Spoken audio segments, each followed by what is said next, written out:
میں آپ تک حضور کے وہ 4 فرامین پہنچانا چاہتا ہوں جو لاکھوں احادیث کا خلاصہ ہے، اور ان 4 احادیث کو اگر ہم اچھی طرح اپنی روح میں اتار لیں تو ہماری پوری زندگی نور علی نور ہو جائے گی، زندگی میں روشنیاں بھر جائیں گی، زندگی میں اجالے آ جائیں گے، ہماری دنیا بھی اچھی ہو جائے گی، ہماری آخرت بھی اچھی ہو جائے گی۔ پہلی حدیث، انما الاعمال بالنیات، اعمال کا دار و مدار نیتوں پہ ہے۔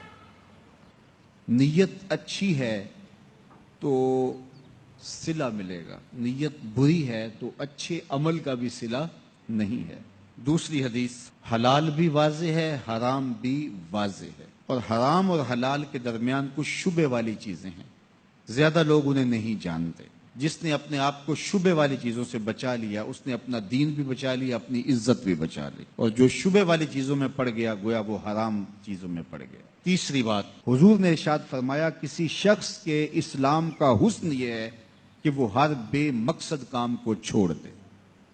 یہ اسلام کا نور اور اسلام کا حسن بندے کو نصیب ہوتا ہے اگر وہ بے مقصد کاموں کو چھوڑ دے۔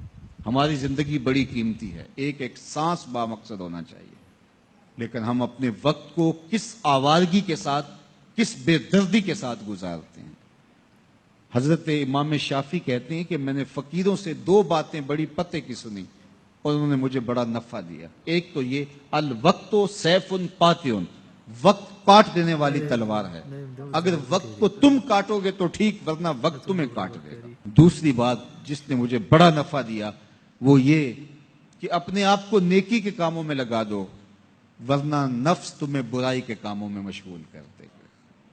اپنے ارد گرد تانا بانا ایسا بن لو، اپنے حالات ایسے بنا لو، اپنی دوستی ایسی وضع کر لو کہ تم نیکی کے ماحول میں رہو، ورنہ شیطان برائی کے اندر مبتلا کرنے میں دیر نہیں کرے گا اور نفس تمہیں جو ہے وہ شر میں مبتلا کر دے گا۔ تو فرمایا کہ کسی شخص کے اسلام کا حسن یہ ہے کہ وہ بے مقصد کاموں کو چھوڑ دے۔ چوتھی حدیث سن لیجئے، میرے حضور نے فرمایا اتنی دیر تک کوئی شخص کامل مومن نہیں ہو سکتا جب تک اپنے مومن بھائی کے لیے وہ پسند نہ کرے جو اپنے لیے پسند کرتا ہے۔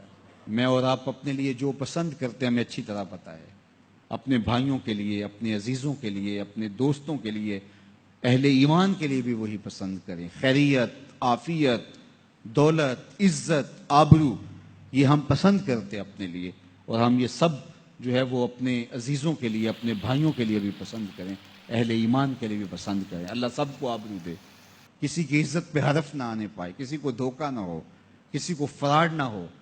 اچھا، کچھ لوگ ایسے ہوتے ہیں کہ کسی سے خود فراڈ تو نہیں کرتے، لیکن اس سے فراڈ ہو رہا ہو، اس سے دھوکہ ہو رہا ہو تو اس سے خوش ہو رہے ہوتے ہیں کہ یہ میرا شریک ہے، یہ میرا دشمن ہے، اس کو نقصان ہو رہا ہے۔ تو فرمایا کوئی بندہ اتنی دیر تک کامل مومن ہی نہیں ہو سکتا جب تک وہ پسند نہ کرے اپنے بھائی کے لیے جو اپنے لیے پسند کرتا ہے، اور یہ اگر کیفیت نصیب ہو جائے تو پھر ایمان کی حلاوت اور ایمان کا نور نصیب ہوتا ہے۔ تو یہ 4 حدیثیں اصول دین میں سے ہیں، اور ان کو اگر خضر راہ بنا لیا جائے تو پوری زندگی نور علی نور ہو جاتی ہے۔